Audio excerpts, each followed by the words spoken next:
Let us turn our Bibles to Book of Exodus, Nirgama Kandam, Aido Adhyayam, Book of Exodus, chapter 5. The passage which is read to us from the Old Testament today. Here, the word what I have taken is the commandment of God to Moses and Aaron, and go and tell Pharaoh, let my people go.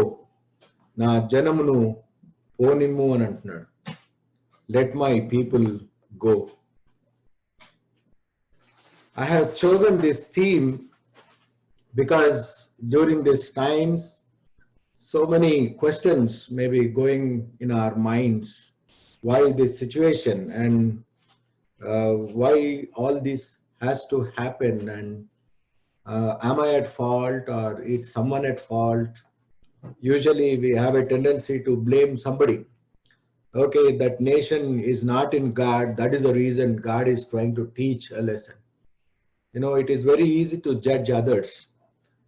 Very rarely we judge ourselves. These corona times, when people are interviewed in India, I've been watching, the reporters are asking, like, why are you on the road? నువ్వు ఎందుకు road మీదకి వచ్చినావు అంటే, జనులందరూ వస్తున్నారండి అని అంటున్నారు. జనాలందరూ వస్తున్నారు, వాడు వస్తున్నాడు, వీడు వస్తున్నారు అని మాట్లాడుతున్నాం, కానీ నేనెందుకు వెళ్తున్నాను రోడ్ మీదకి అని ఎవరు ఆలోచన చేయట్లేదు. It is like we always find fault with others, rather we don't check ourselves, we don't introspect ourselves. It is like, I want to preach gospel, but I don't want to listen to gospel. So likewise, gospel also we do the same thing. We don't want to follow, but we want to preach to others. We want to find fault through the gospel in others' life. So in the life of the community of Israel, coming back to our theme, when God is asking his people to follow him, he has made a plan of deliverance from the bondage. Because for about more than 400 years, the community of Israel, after Jacob going down and Joseph going down and all his brothers going down to Egypt, they started growing there, and they thought the life is beautiful there in Egypt, and especially in Goshen. And when they felt that this is the life, later on the rulers changed, and we know the story, like how Israelites were persecuted, how God's chosen generation, the people of Hebrew descent, were subjugated to slavery.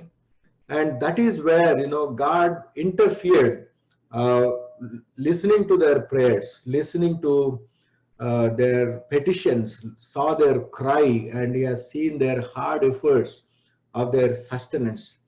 And in these 400 years of slavery, they did not have any opportunity to worship God. They did not have opportunity to celebrate a festival in the name of God. They did not have any opportunity to gather as a family and worship the Lord. And here God has made a plan when he said, go and tell Pharaoh, let my people go. Let my people go for what? Let my people go to worship me. Let my people go to honor the Lord. Let my people go to celebrate a festival for the Lord. Let my people go so that they would see me face to face. So here God is sending a word to Pharaoh. Pharaoh means a ruler, an authority. It is a title conferred to the rulers of Egyptians. So the pharaohs, who were very powerful dynasties, whoever existed in the history, even today their tombs become the historical sites for our visit and for our knowledge, that Egyptian mummies are known for us, and pharaohs were believed in those, like people who die, they come back to life in the night time, and they come back and they eat the food and they enjoy everything, again they go back to sleep. That is the reason they build tombs as big palace, and that is what we see Egyptian pyramids and Egyptian mummies which were preserved with that assumption. And Pharaoh dynasty was one of the powerful dynasties which controlled the ancient civilizations, especially the River Nile civilization towards north of Mesopotamian civilizations. And in the midst of those, it is very difficult for an ordinary person to go and stand in the presence of Pharaoh and represent these 400,000 men and women and their children to go on leave. It was not that easy. It is not an easy task. But Moses, being raised in palace courts, Moses having accordance of those palace mannerisms and language, and he had access because one of the Pharaoh's daughters adopted Moses. So that is how Moses had all the skills and all the abilities to go and stand in the palace court. And that is where, because of his ability, because of his background, God has been preparing him from his birth. And though he was away from his country, away from his people in the Midian, where he married Zipporah, and he has been making his life over there. God appeared to him on the mountains, and then he asked him to go to Pharaoh. And Moses tells, I can't speak fluently. I have a stammering tongue. And God has given his brother Aaron as his mouthpiece. And then these two brothers are asked to go and tell Pharaoh, let my people go. Today, it is an invitation to us and to our lives that God is asking, let my child come to me. Let my child come to me. When the children were hindered by disciples, Jesus was indignant about that. And he says, do not hinder the little ones. Let them come to me. So everyone should come to God. Everyone should reach God. Everyone should worship God. Everyone should have that personal relationship. Everyone should have that access to God. So there should not be any hindrance. There should not be any hurdle. And whoever creates any hurdle to reach God, God is going to deal with them. Like Pharaoh, who was a mighty king and was a very renowned king of his times. He is destroyed because he was causing disturbance for God's people. He was stopping people to worship God. He was stopping people to follow God. He was stopping people to depend on God. And that is where God did not tolerate Pharaoh and his communities. He comes down to judge them. And before he comes down, we see that God has initiated a journey for his people. And that is how this journey begins to walk with God, to worship God, to live with God, and also to depend upon God. This is the new journey which God has initiated to his community, to his chosen one, to his covenant people, the covenant which God made with Abraham, the covenant which God made with Isaac, the covenant which God made with Jacob. Now after 400 years, God is coming down to fulfill that promise. People may change, the communities may change, the eras may change, the rulers may change, but our God will not change. He will keep up his word. He will fulfill his plan. He knows in his time he will fulfill all the purposes of our lives. Sometimes we are so carried away with the worldly thing. We are sometimes confining ourselves, assuming that this is the life. This is it. There is nothing else. What else I can do further? But you need to always seek what is God's plan and purpose in your life. The community of Israel are being chosen to demonstrate God's love, God's plans in and through their life and in and through their community. When they were in slavery, they thought they are going to perish there. They thought their life is ending there. They thought their fate is like that. Nothing else. No one is going to come and redeem them. Because if they see it is a powerful king over there in their presence, and no one is so skilled, or they are not equipped to fight a battle, no other neighboring kings are supporting to community of Israel. That was the situation. Even if you and I are in that kind of situation in our family life and our job places, we have a tendency to conclude everything and say, this is my life. But our God is the one who is going to come down and interfere in our lives to reveal what is life beyond our imaginations, beyond our perceptions, beyond our abilities. God is going to make us walk through in this journey, provided if you obey and trust Him. If you trust and depend on Him, He is going to be with you. And the journey began for the community of Israel to walk with Him to celebrate a festival. To celebrate a festival means to worship the Lord. To have and to seek worship. It's not like Herod. There are so many rulers who want to worship the Lord.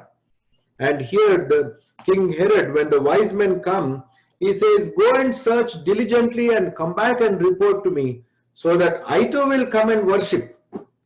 He is seeking Jesus Christ for a bad purpose. He wants to find Jesus in his life to destroy Jesus. He wants to worship Jesus to go and eliminate the life and the mission and the vision of Jesus Christ.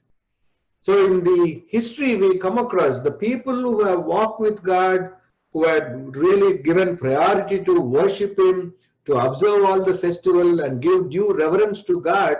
Their lives are blessed in the history. And the people who ignored God, their lives are meant for negative purposes.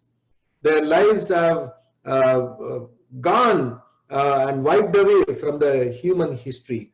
Their lives have become cursed, and no one would like to take their name. No one would like to give the name Pharaoh to their child. No one would like to give a name Herod, though powerful they are, though they are kings. No one would prefer giving those names. Whereas the people who walk with God, we try to give those names to our children, isn't it?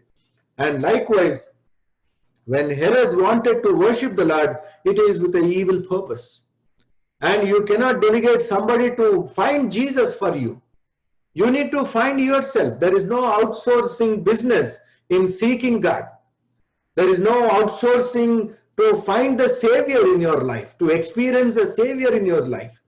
It is not delegating somebody to find Jesus and tell me your experience so that I will come and worship the Lord Jesus. No, you need to begin the initiation.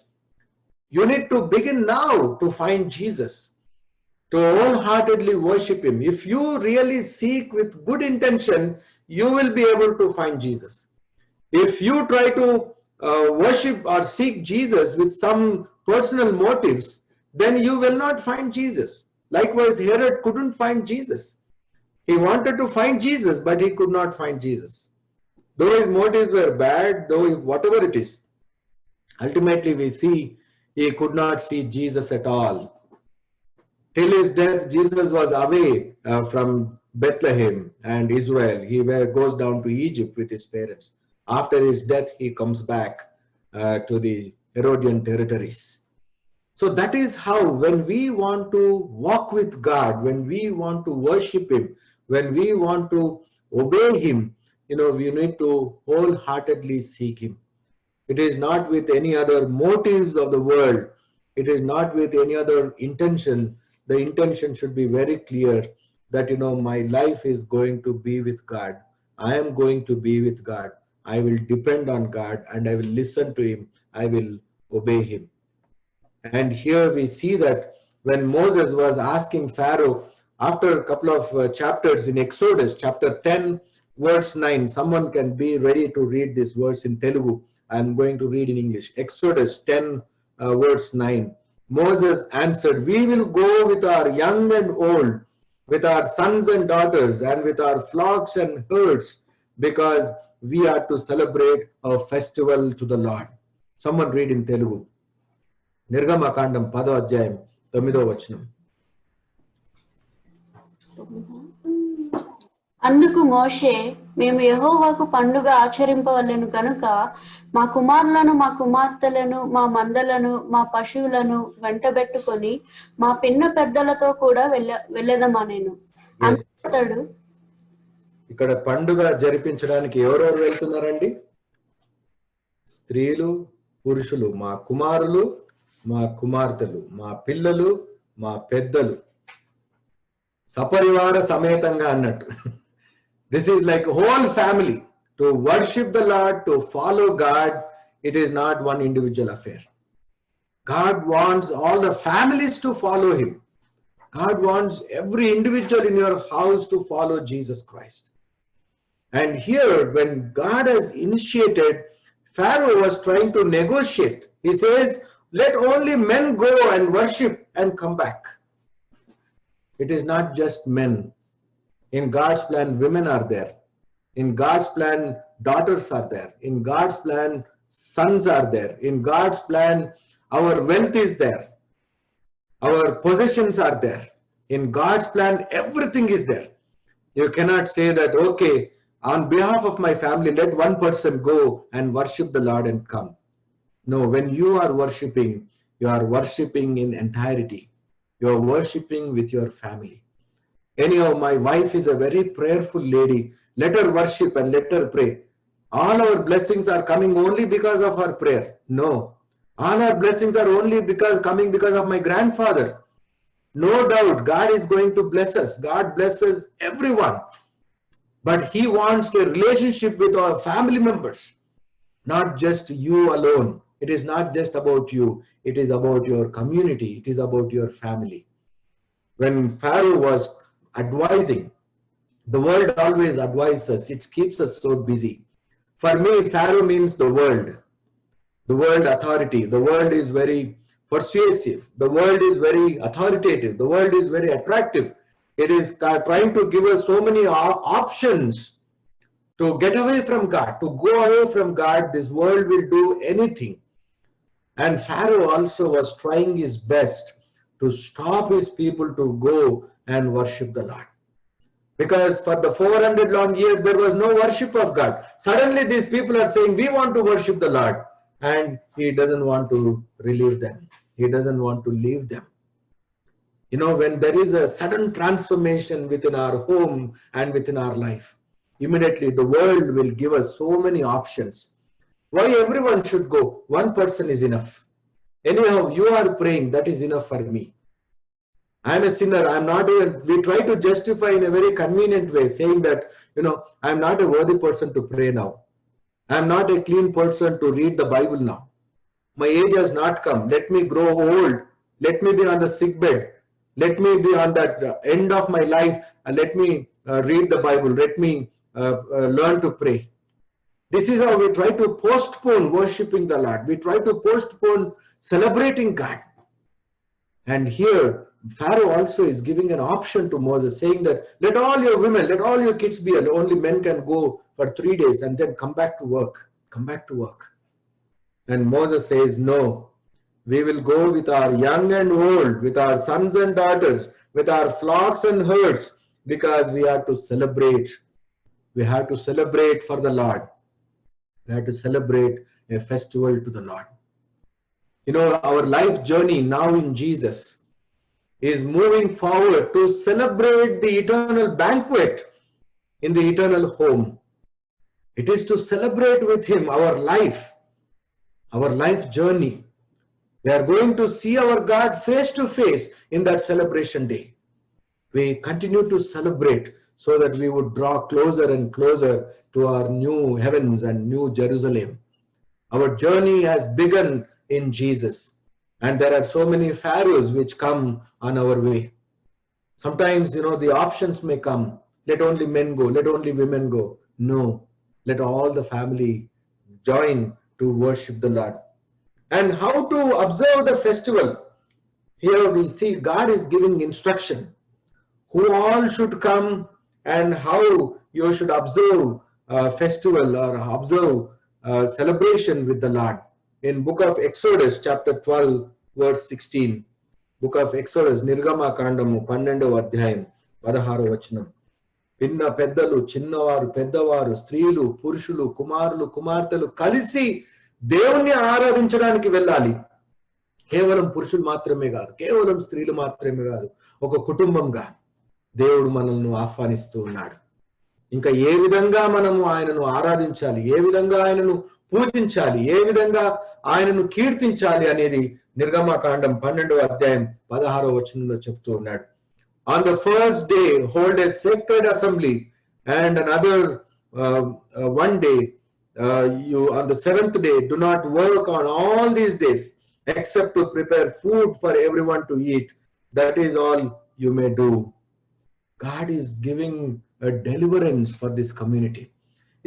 There are so many similarities. If you look into the invitation of the eternal banquet in book of Revelations and the initiation what Lord Yahweh has done in the community of Israel. Here we see that, when you are observing this festival, on the first day, hold a sacred assembly. Likewise, on the seventh day, you hold a sacred assembly. Worshipping God is family. It is not just I and God. If that was the situation, each one of us would have had or hired a person to just pray for us. We would have outsourced divine relationship to one particular person, a specialist. We would have shopped around in Google saying that who is more powerful, who is more closer to God, which person got so many ratings about having association with God, and what is the success rate of prayers. Then we would have appointed such people and delegated. We are very good in doing that. We want to delegate and choose the best persons. And here what Lord Yahweh is doing is that I want all the sacred assembly. It is not just Moses and Aaron, you come. No, the entire community should appear in the presence of God. Entire presence, family members should sanctify themselves. It's a kind of preparation to appear in the presence of God. See, the community of Israel, they were tribal background people. They were slave background people. They did not have hygiene practices. Most of the Middle Eastern countries, they do not have water. They have water shortage. And that is the reason in Islam also it is mentioned, you should take bath at least once a week. At least once a week you should take bath. Because water is shortage. People cannot buy, people cannot afford to get water. So they used to give excuse. And they say, before you come into the presence of God, you should take bath and come. But we have a water in abundance today. Sometimes we are becoming lazy to take bath, isn't it? To appear fresh in the presence of God. Sometimes we take it so granted, even after making this lockdown. Sometimes, we are lazy. Anyhow, I can hide myself behind camera and watch. Nobody is going to watch me. But remember, God is watching you. How is your preparation to experience Him? Remember, He knows you. It is not that you are putting a veil and hiding yourself behind the camera. No. God is watching you. What is your preparation to worship Him? Are you holding sacredly? What is the reverence you are giving? Worship means revering before God. Honoring God, respecting God. In what way are you demonstrating your respect to God? Are you physically preparing yourself? The community of Israel were tribal background people. They do not have hygiene practices. Even in India about 100 years ago, people never had the habit of keeping hygiene. People were taught to be clean so that diseases will not come to you. Keep your surroundings clean so that diseases will not affect you. Those were the teachings. That is the reason Mahatma Gandhi has to say, cleanliness is next to godliness. You should be clean. People were not listening. So that is how the community of Israel, when they were invited, when they were asked to gather in the name of God, they were asked to prepare themselves, purify themselves. Physically, they have to purify. Spiritually, in spirit, they have to purify. Blessed are the pure in heart, for they shall see God face to face. If you are pure in heart, you will see God face to face. If you purify yourself, the Holy Spirit will exist there. If you keep your surroundings unclean, the Holy Spirit may not be there. You need to keep surroundings so that God's presence will dwell there. If a guest is welcome to our home, we try to at least set up the first room very clean, isn't it? Our bathrooms very clean, because guests may have bad impression about us. How about God when He is visiting you? How about God when He is entering into your heart? Are you preparing yourself? Are you cleaning yourself? Are you cleaning your house?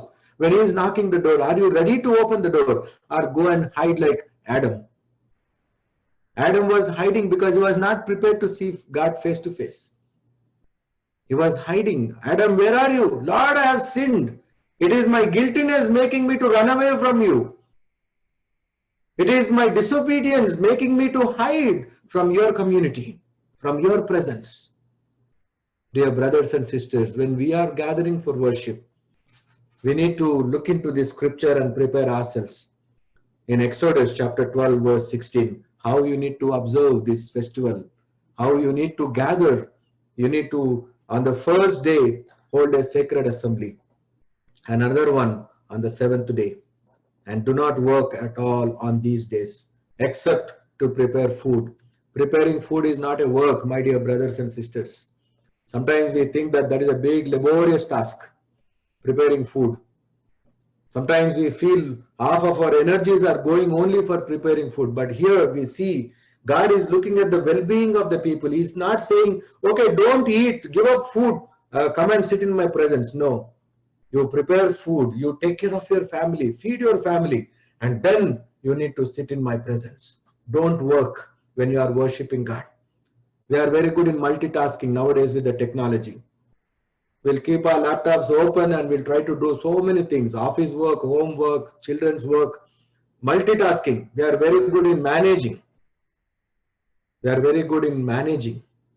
Don't try to manage with God. It is not a good practice. Give up everything, give due reverence and importance to God. Here God is speaking to us. God is inspiring us to knock our hearts, open our hearts today, to gather in His name without any other work, only to worship Him. Jesus Christ makes it very clear. Some may say, oh, this is Old Testament, Pastor. This is not a New Testament teaching. No, I look at the Word of God as whole, the Bible as whole, the Word of God. I don't see for my convenience saying that Old Testament is outdated and New Testament teaching is something. Even for such understanding, we have a reference from Jesus Christ. When you are worshiping with God, worship Him with all your heart, with all your soul, with all your mind, and with all your body. You cannot say, my mind is with Jesus, let my body work now. We cannot do multitasking. Don't try to manage with God. You'll be messing up your lives. We need to give all due reverence because God is intending His people to be a worshiping beings. He wants His people to always walk with Him. He always wants His people to be with Him. When these 400 years have lapsed in the community of Israel, God is initiating, looking at that cry, let me go down and deliver those people from this bondage of slavery so that they would be free beings. They would be free to worship me. They would be free to glorify me. They would be free to witness for me. They would be able to demonstrate my plans and purposes in and through my life. God has chosen each one of us to demonstrate His purpose in and through us. He has a plan. He has a purpose. We need to listen to Him no matter whatever kind of pharaohs may come on our journey. We should not give excuse. We need to be prepared. We need to appear in the presence of God. And also we see more details in the book of Numbers. What are the days you need to observe? Book of Numbers chapter 28 సంఖ్యాకాండం 28వ అధ్యాయంలో చూసినట్లయితే ఎప్పుడెప్పుడు మనము దేవుణ్ణి ఆరాధించాలి, ఏ విధంగా దేవుణ్ణి ఆరాధించాలో ఇక్కడ పేర్కొంటూ ఉన్నాడు. నిర్గమకాండం 10వ అధ్యాయం 9వ వచనంలోనేమో నా పిల్లలు నా కుమార్తెలు, 12వ అధ్యాయంలోనేమో నువ్వు ఏ విధంగా దాన్ని ఆచరించాలి, మొదటి దినమున 7వ దినమున పరిశుద్ధ సంఘంగా మీరు సమకూర్చుకొని నా సన్నిధానంలో కనపడాలి. వేరే పని చేయకూడదు. నన్ను ఆరాధించేటప్పుడు నాకు ఇవ్వవలసినటువంటి ప్రాధాన్యత మీరు ఇవ్వాలి. నాకు ఇవ్వవలసినటువంటి పవిత్రత మీరు ఇవ్వాలి. ఆ పవిత్రతను మీరు పాటించాలి. మీ హృదయాలు శుద్ధీకరించుకొని నా సన్నిధానంలో మీరు కనపడాలి. హృదయ శుద్ధి గల వారు ధన్యులు, వారు దేవుని చూచెదరు. సంఖ్యాకాండం 28వ అధ్యాయంలో అంటాడు. ఇంకా ఎక్కువ డీటెయిల్స్ ఉన్నాయి. మీ ఈవినింగ్ బైబిల్ స్టడీ కొరకు, మీ ఫ్యామిలీ డిస్కషన్ కొరకు మీరు క్షుణ్ణంగా చదవండి. You can read this when you have time. There are daily things which you have to practice. There are Sabbath days things which you need to practice. There are monthly things that you need to practice. There are annual festivals that you need to observe. And there are agricultural harvest festivals with your produce also, how you need to come and worship the Lord. In all this chapter, we see there are certain offices that with which we are entrusted. In some of the traditional churches, we come across that, daily office, daily morning prayer, afternoon prayer, and evening prayer, weekly prayers, and Sunday prayers. There are so many liturgies. There are so many liturgies that, we need. My dear brothers and sisters, there are so many daily offices. In book of Numbers, you can read the daily Sabbaths and dailies and weeklies and monthlies and annuals. And these are the regular burnt offerings, and the monthly offerings are the sin offerings. Anyhow, you do not have to pay any sin offering now, but you are supposed to observe other things. Sin offering you cannot repay with any animal blood, because Jesus has already paid a price on behalf of us. He has paid a price. He wants us to be worshipping beings. He wants us to depend upon Him. Don't follow any pharaohs or the rulers or the authority of the world. Here Pharaoh is saying, when Moses is asking, Aaron is asking, let my people go. This is the word from our God. This was a commandment. This was not a request to Pharaoh. Go and tell. The intensity in that Hebrew language is a command. You go and command Pharaoh, let my people go. He didn't say that go and humbly request Pharaoh. Go and negotiate with Pharaoh. He didn't say that. He's asking, go and command. We should have that courage. We should have that strength to command the world. We should have that ability to command every weakness in Jesus' name. Yes, let my family walk with Jesus. Let my community walk with Jesus. Let my nation walk with Jesus. Let every knee bow in the name of Jesus. And let every tongue confess that Jesus Christ is the Lord. Today is an invitation. Let my people go and worship the Lord.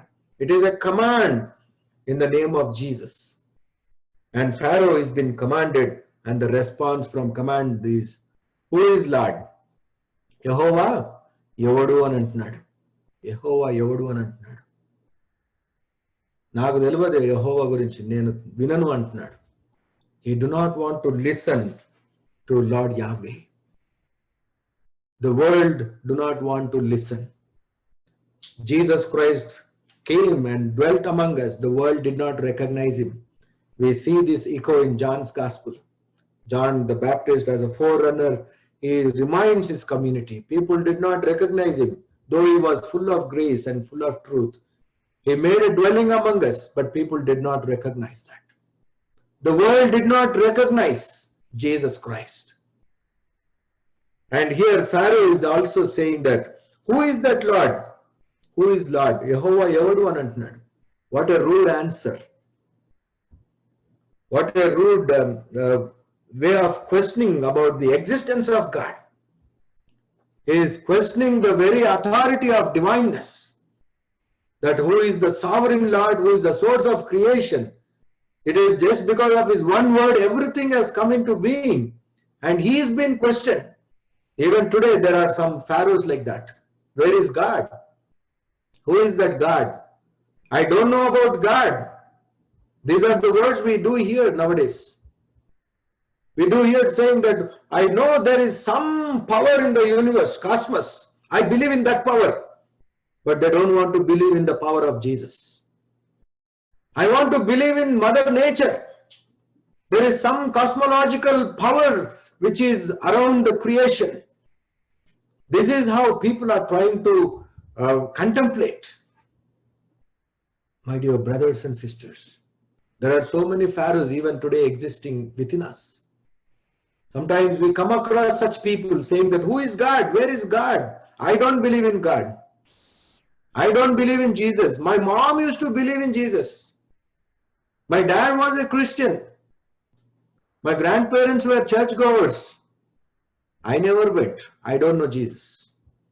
These are the words we do here with our friends, colleagues. This is the times in which we are living today. We need to ask such people, let this person come to worship. Let this person be delivered to walk with Jesus. Let this person go and experience and celebrate the love of Jesus Christ in his life or in our life. Pharaoh was asking this question, who is the Lord? And likewise the Assyrian king in 2 Kings, someone may read that 2 Kings chapter 18 verse 35. రెండవ రాజుల గ్రంథం 18వ అధ్యాయం 35వ వచనం.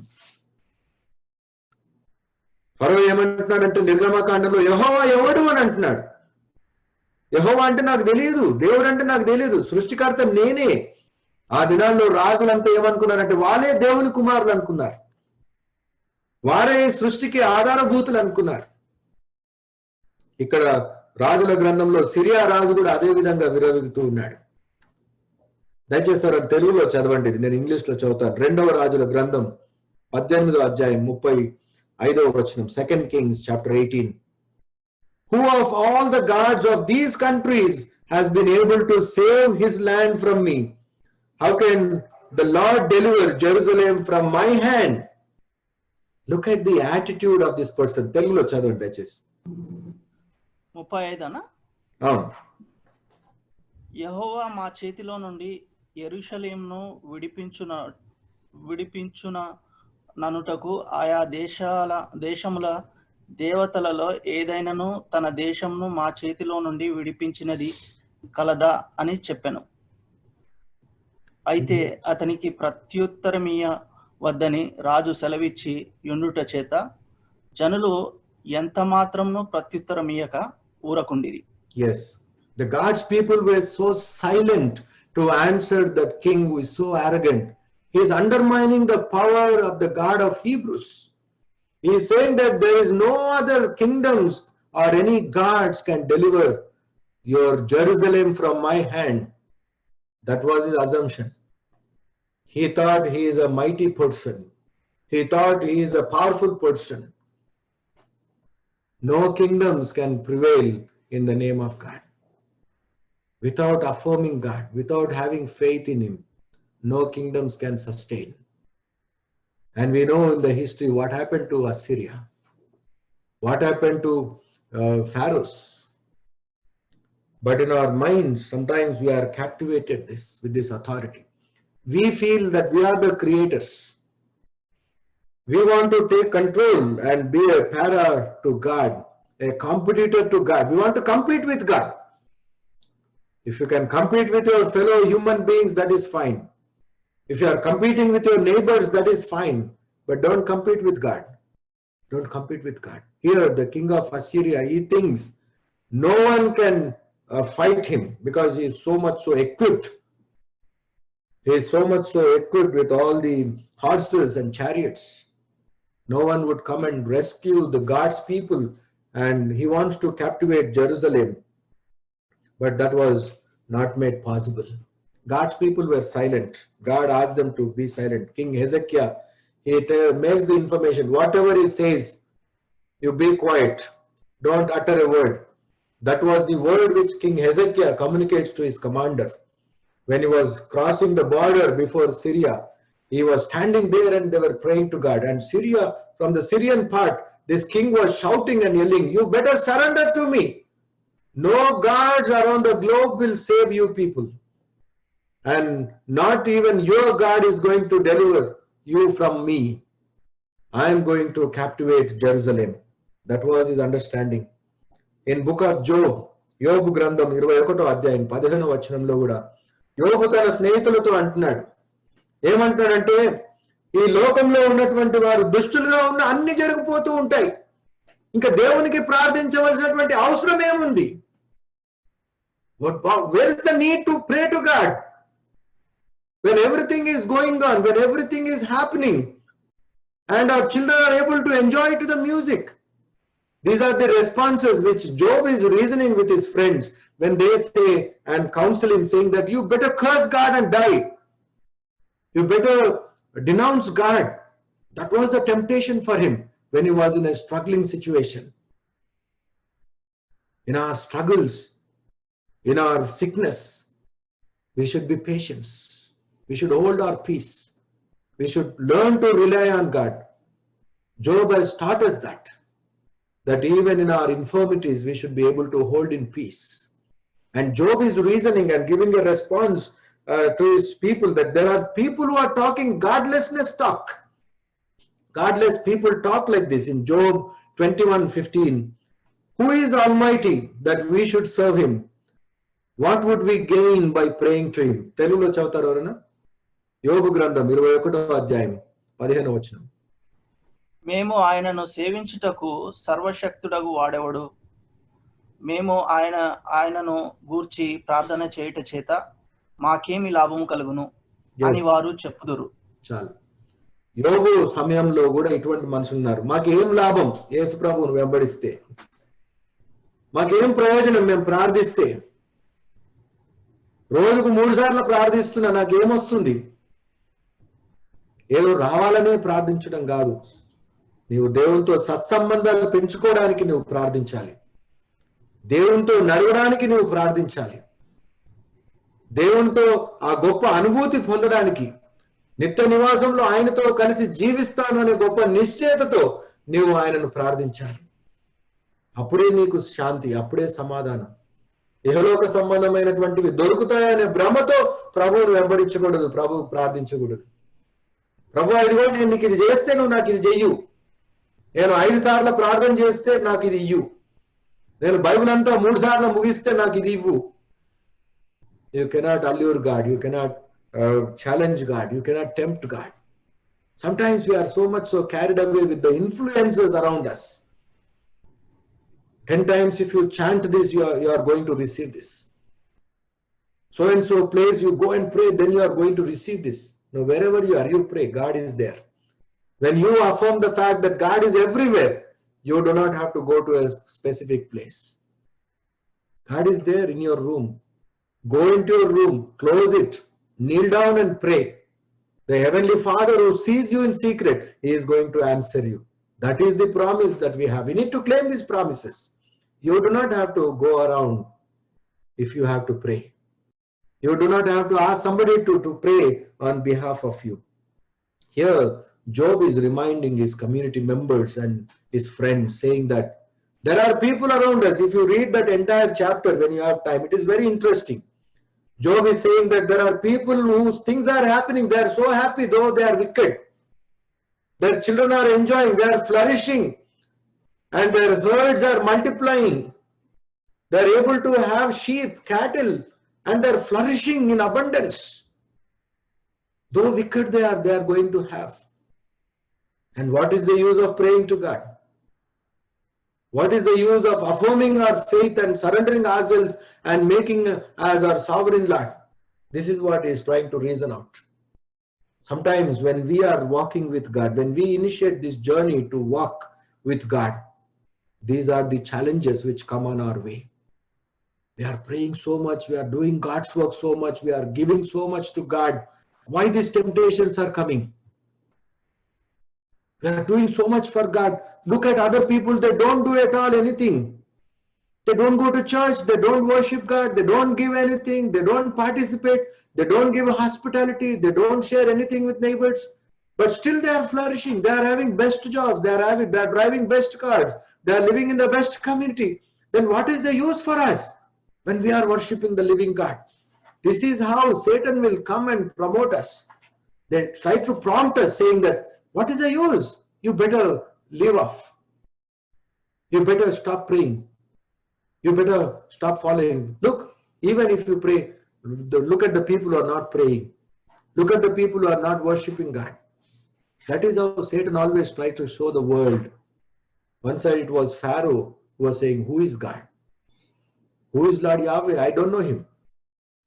And the second person, King Assyria, he felt he is the sole authority next to God. And Job is reminding his community, one of the wealthy country of his time. Oman, even today, one of the wealthiest nations in the globe, Oman. Job lived in Oman. Salalah is the place where he is buried. Muscat is the place, and Salalah is the place where he goes, and his even tomb, even today it is there. It is one of the wealthiest country, and Job was one of the wealthiest persons. When he lost everything, his friends are coming and saying that, what is the use? Then he is reasoning out. You may reason out, but I will not give up my faith. At the end, he says that in that chapter. He shows so many reasons around whatever it is, wherever people may go, but I will not leave God. That was his affirmation. That was his conviction. My dear brothers and sisters, God knows when to deliver us. God knows the mind of Pharaoh. In Exodus chapter 3 verse 19, నిర్గమకాండ 3వ అధ్యాయం 19వ వచనంలో ప్రభువుకు తెలుసు ఫరో ఏ విధమైనటువంటి హృదయం కలిగిన వాడు. God knows the heart of the stubborn. And here we see God is telling Moses, but I know that the king of Egypt will not let you go unless a mighty hand compels him. Unless a mighty hand compels him. ఒక శక్తిగల హస్తము వస్తే గాని ఆయన మాట వినడని ప్రభువుకు తెలుసు. Sometimes, the world will not listen with words. There should be some compelling factor. Like during this coronavirus, the people who never prayed have started to pray now. That is what we are hearing witnesses across the globe. People who never wanted to open the Bible, they started reading Bible and trying to look for the answers. There should be some compelling hand. Pharaoh needed a compelling hand. We know how God judged him. We know how he has suffered for causing hindrance for God's people. Stopping people to worship the Lord. Stopping people to go and celebrate with him.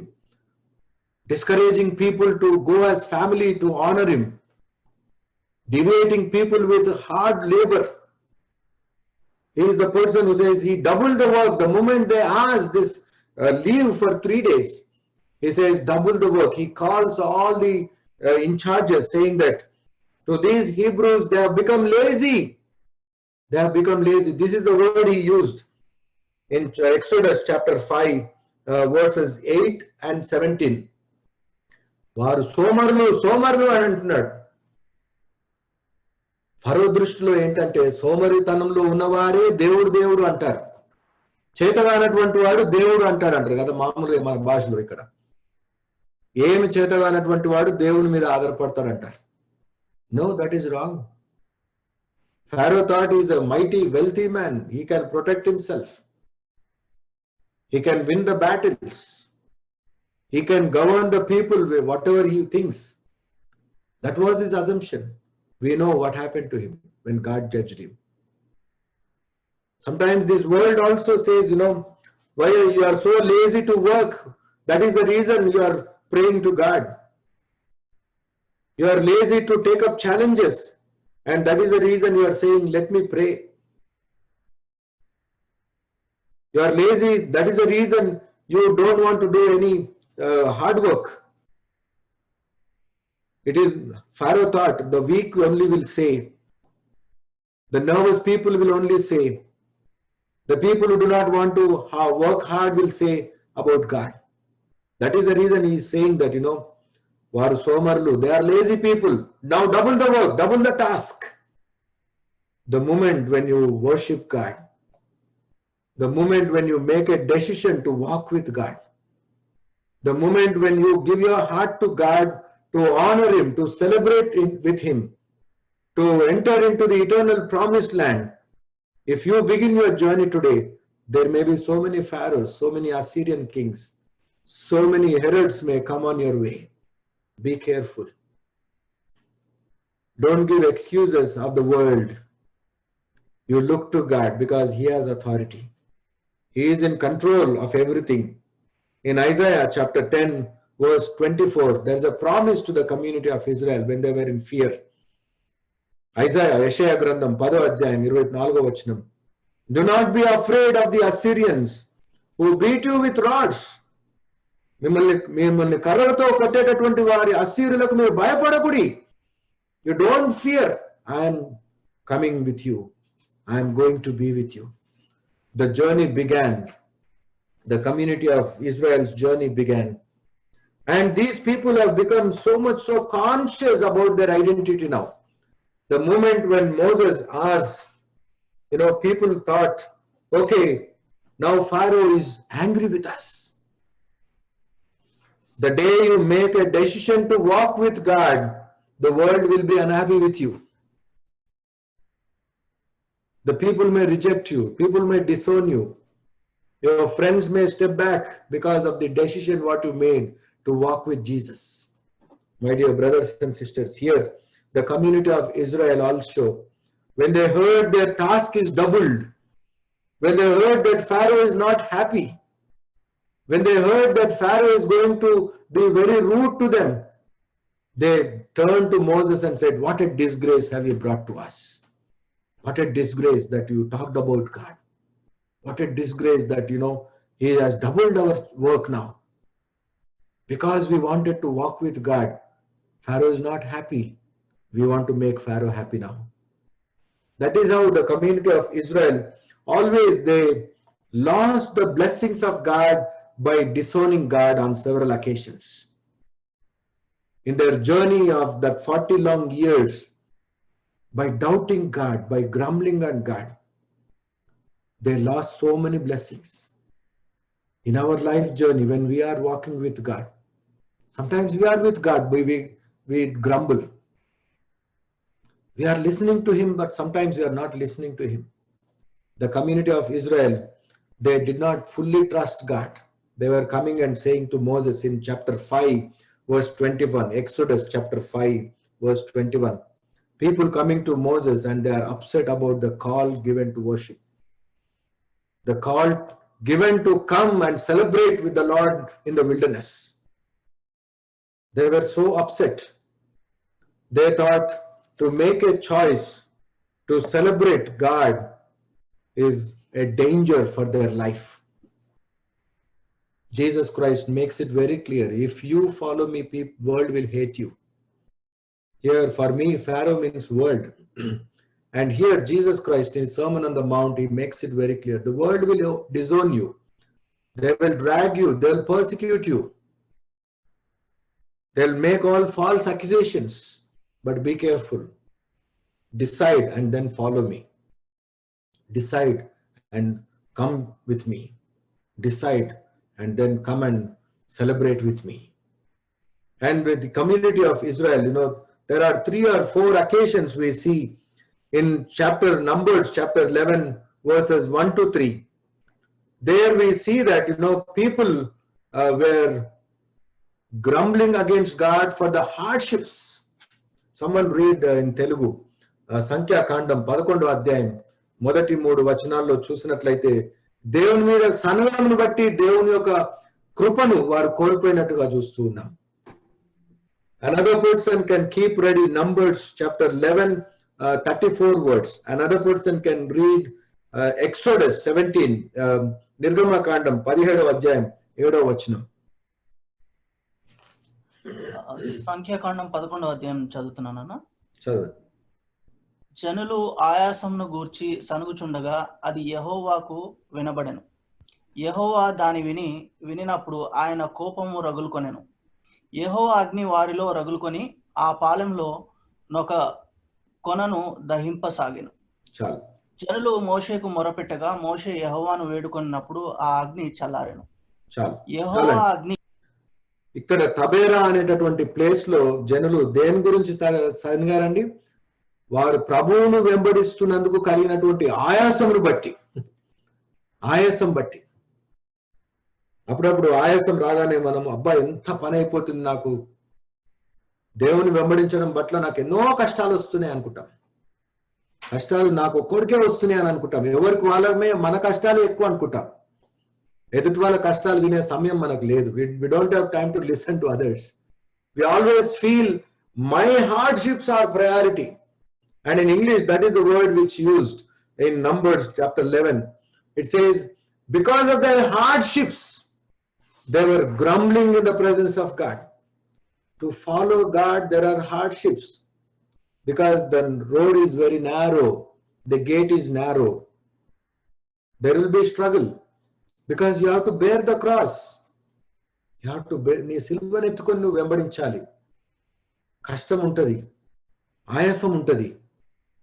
కానీ ప్రభువును వెంబడించాలి అని అంటే ఇవన్నీ లెక్క చేయకూడదు. You should not count all the hardships to follow Jesus Christ. Numbers chapter 17 ఒకరు చదవండి. Exodus 17:7 నిర్గమకాండం 17వ అధ్యాయం 7వ వచనం.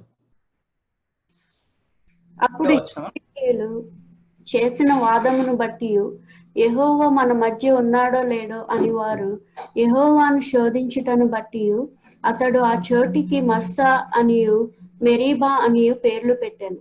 చాలు, మస్సా అనియు మెరీబా అనే పేర్లు పెట్టారు. ఎందుకు పెట్టారు? అక్కడ వారు వాదించుకున్నారు. దేని గురించి? దేవుడు మనతో ఉన్నాడా లేడా అని. Is God among us or not? In that journey, when they had shortage of water, this is the thought which has come to their mind. In our journey, when any shortage comes, even we are not an exemption, I would say. Sometimes we are prone for that weakness. We say, is really God with me? Why this shortage is coming in my life? When shortage comes, we doubt God. We feel, okay, if no job is there, how am I going to live? We feel so insecure sometimes. What is my future? What are the benefits that I am going to get in my retirement? How much my retirement plan is going to yield? Whether I am going to have this luxury or not? We make so many schemes for which there is no guarantee. Nothing is in our control about our future. But we are so worried about our future. We make so many plans. Sometimes they may not be materialized also. We may not see the fruit of it also. But still we are so much so worried. Worry is caused by evil. Worry is from Satan. Discouragement is from Satan. Doubting is created from Satan. You know, to Eve, it comes and creates a doubt. Is it true? In Telugu says, ఇది నిజమేనా?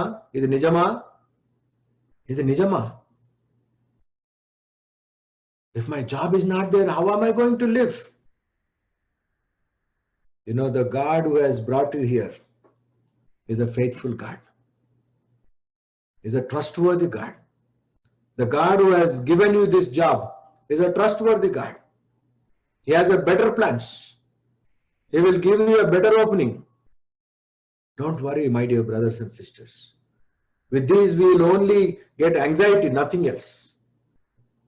We will be doubting God. We are trying to fight with God, asking these kind of questions. The community of Israel, they failed to receive the blessings from God by quarreling among themselves.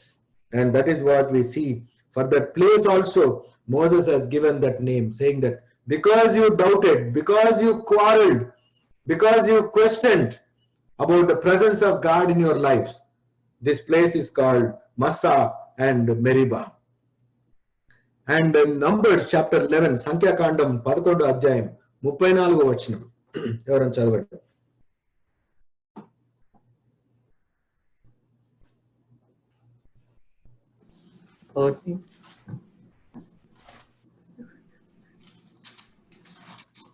Book of Numbers chapter 11 verse 34. ఎవరైనా చదవచ్చండి. మాంసాపేక్ష గల వారిని జనులు ఇక్కడ పాతిపెట్టినందున ఆ స్థలమునకు కిబ్రోతు హతావా అను పేరు పెట్టబడింది. Yes, ఇక్కడ ఎవరిని పాతి పెట్టారండి? మాంస అపేక్ష. లాక్డౌన్ అనగానే మన తలంపులు ఎక్కడికి పోయినాయి? అందరి ఎక్కడికి పోయినాయండి తలంపులు? చెప్పాలి. I want interaction from all. I want to learn. మీరు అందరు అన్మ్యూట్ చేయండి దయచేసి. I want to listen. Hobbies, office. ఇంకా కొందరికి ఎక్కడ పోయినాయి తలంపులు? హాబీస్ అన్నా. Hobbies, okay. English లో ఏం చెప్తున్నాను చెప్పండి మీ. I don't fully get the Telugu question. Now, when lockdown has come or declared, what were our thoughts? Immediate thoughts. When they said that stores, groceries, everything will be closed, shops will be closed, you don't have to go out, and immediately what thoughts come to our mind? God has done this. Okay. How much food is in the freezers? Pardon me? How much stock of mutton, chicken, and fish we okay, have? okay, freezers. Okay. Yeah, thought went on storing food, isn't it? Storing food, and we had to reason out, is it from God or what God is doing at this time? Why is he silent? Why is he allowing this? We narrow down to our survival, isn't it? If food is not available, how am I going to eat meat? How am I going to eat? We emptied all the grocery stores in Chandler. Half or more than half of the stores are emptied. People got scared. They were worried about their sustenance, mere sustenance. It's not about job, it is not about future planning, not about retirement, nothing else. The immediate thought is about food. Here, the community of Israel, when they did not have meat, they grumbled. And these grumbled batch did not enter into promised land. This batch of Moses and his team members who are all started, only and Joshua and Caleb of that school, among those 400,000 men, only 2 men were able to enter. The rest of them were born on the journey. Rest of them who were born on the journey path, they were able to enter the promised land. When we have initiated this journey with Christ to be part of that eternal worship, eternal celebration, eternal banquet, in this journey we may have to overcome temptations like shortages, temptations like the hardships, temptations like the most fond of things, most favorite things. When we serve God, our expectation is whatever we like, it should come. If it is not coming, God is not liking us. Sometimes we think that we are not prepared to sacrifice when we are following God. And here, these are the temptations that will come, because in the history, in the past, these temptations have come to God's people, not outsiders. So today we are not an exemption as God's people. As we move on in this journey, I am going to focus more from the book of Exodus in the coming weeks. Let us prayerfully prepare for this journey. In this journey, here we see God is initiating to worship Him, to celebrate Him, and to honor Him. Are we really prepared? What is our preparation? How are we preparing? And how are we preparing our families? How are we preparing others? Shall we bow our heads?